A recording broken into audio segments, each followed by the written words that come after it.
पहले हम जानते हैं कि अस्त्र और शस्त्र में अंतर क्या होता है। शस्त्र वह हथियार होता है जिसके द्वारा सीधा वार किया जाता है, डायरेक्ट अटैक किया जाता है अपने लक्ष्य के ऊपर, जैसे तलवार, भाला और लाठी। लेकिन वह हथियार जिसको फेंक कर मारा जाता है उसको हम अस्त्र कहते हैं, जैसे धनुष बाण, बंदूक की गोली या मिसाइल। इसको पहले फेंका जाता है, प्रोजेक्ट किया जाता है, फिर अपने टारगेट पर पहुंचने के बाद ये अपना काम करता है। मिसाइल का हिंदी रूपांतरण होता है प्रक्षेपास्त्र। प्रक्षेपास्त्र का अगर हम संधि विच्छेद करें, प्रक्षेप धन अस्त्र, यानी कि ये ऐसा हथियार है जिसको फेंक कर मारा जाता है। आपने सुना होगा द्वापर युग में भगवान कन्हैया के पास एक अस्त्र हुआ करता था जिसका नाम था सुदर्शन चक्र।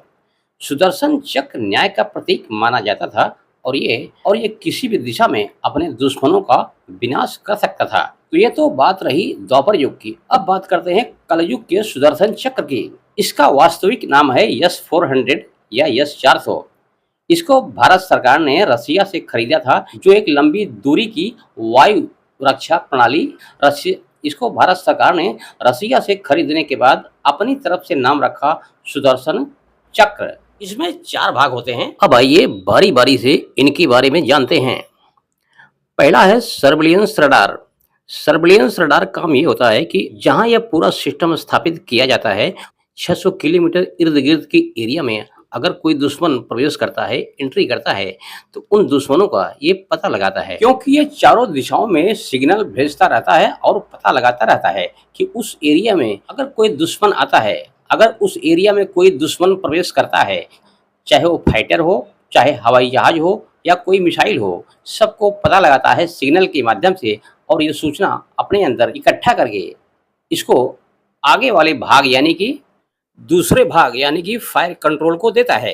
अर्थात दूसरे पार्ट का नाम है फायर कंट्रोल, यानी कि फायर कंट्रोल को सर्विलियंस रडार से प्राप्त सूचना को अपने आगे वाले यानी कि मिसाइल लॉन्चर को भेजता है, ताकि मिसाइल लॉन्चर उस लक्ष्य की तरफ अटैक कर सके।